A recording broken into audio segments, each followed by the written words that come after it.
Episode 9 अम्यूलेट की शक्ति। सच्चे दिल का अम्यूलेट प्राप्त करने के बाद आरव, तारा और यश ने महसूस किया कि यह कोई साधारण जादुई वस्तु नहीं थी। इसके भीतर एक अनोखी शक्ति थी जो केवल उसे धारण करने वाले की सच्चाई और निस्वार्थता पर निर्भर करती थी। लेकिन उन्हें अभी तक यह नहीं पता था कि इस शक्ति का असली उपयोग कैसे करना है। जैसे ही तीनों ने अम्यूलेट को पकड़ा, आसपास का माहौल अचानक बदल गया। हवा में एक अजीब सी खिंचाव आ गया और वे एक अंधेरी, रहस्यमय जगह पर पहुंच गए। यह कोई साधारण स्थान नहीं था, यह अम्यूलेट की दुनिया थी जहां उनके साहस और निस्वार्थता की असली परीक्षा होने वाली थी। अम्यूलेट की दुनिया का रहस्य।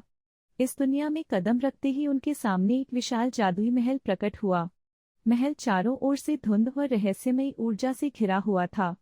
महल के द्वार पर एक पुराने जादूगर की छवि अंकित थी जो कहता प्रतीत हो रहा था, यह वह जगह है जहां केवल सच्चा दिल ही अम्यूलेट की शक्ति को नियंत्रित कर सकता है। जैसे ही वे महल में प्रवेश करते हैं, महल के अंदर की दुनिया एकदम से जीवंत हो उठती है। चारों ओर जादुई प्राणी, चमकती हुई रोशनी और अद्भुत चित्र दिखाई देते हैं। लेकिन यह महल जितना सुंदर था उतना ही खतरनाक भी। अचानक ताज की रहस्यमय आवाज गूंजती है, यह वह जगह है जहां तुम अपनी सच्ची परीक्षा का सामना करोगे। अम्यूलेट की शक्ति तुम्हारे हाथों में तभी सुरक्षित रह सकती है जब तुम इसे अपने लिए नहीं बल्कि दूसरों के लिए इस्तेमाल करना सीखोगे। अम्यूलेट की शक्ति का परीक्षण। महल के भीतर 3 अलग अलग कक्ष थे और हर कक्ष में अम्यूलेट की शक्ति की एक अलग परीक्षा छिपी हुई थी। पहले कक्ष में प्रवेश करते ही एक जादुई दर्पण उनके सामने आया। दर्पण में आरव, तारा और यश के अक्स नजर आए, लेकिन ये अक्स धीरे धीरे बदलने लगे। आरव का अक्स एक शक्तिशाली जादूगर में बदल गया, तारा का अक्स एक महान खोजकर्ता में और यश का अक्स एक राजा में। दर्पण की आवाज गूंजी, क्या तुम्हारी इच्छाएं केवल शक्ति और यश पाने की हैं? या तुम दूसरों की भलाई के लिए इस शक्ति का उपयोग करोगे? तीनों ने समझा कि यह स्वार्थ और निस्वार्थता की परीक्षा है। तारा ने दर्पण की ओर देखते हुए कहा, हमारी इच्छाएं शक्ति के लिए नहीं है।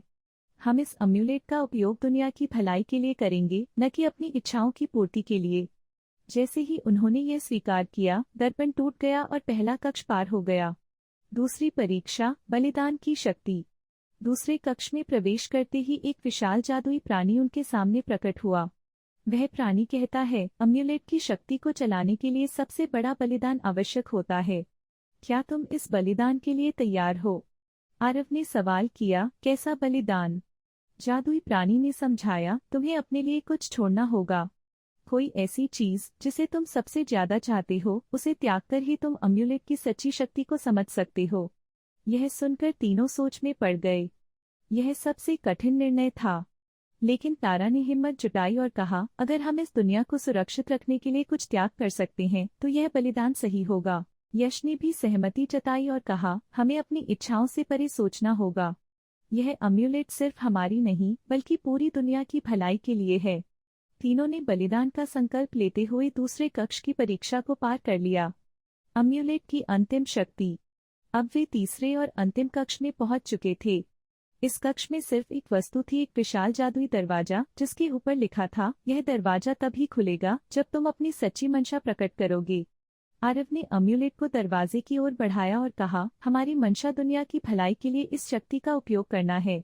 हम इसे अपनी व्यक्तिगत इच्छाओं के लिए नहीं चाहते। तारा और यश ने भी अपनी सच्ची मंशा व्यक्त की।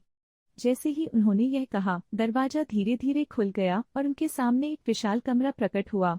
इस कमरे के बीच में एक चमकता हुआ अम्यूलेट का पत्थर था जो अम्यूलेट की अंतिम शक्ति को उजागर करने वाला था। जैसे ही आरव ने पत्थर को छुआ, अम्यूलेट की शक्ति उनके सामने प्रकट हो गई।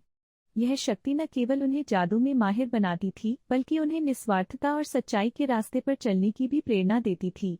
लेकिन तभी महल के भीतर एक अंधेरा फैलने लगा। एक रहस्यमयी शत्रु, जिसे वे अब तक नहीं जानते थे, सामने आया।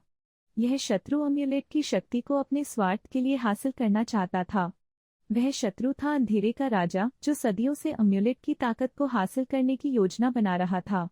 अगला एपिसोड, अंधेरे का राजा। अगले एपिसोड में देखिए कैसे आरव, तारा और यश अंधेरे के राजा से सामना करते हैं और अम्यूलेट की शक्ति को बचाने के लिए अपनी सबसे बड़ी जादुई लड़ाई लड़ते हैं।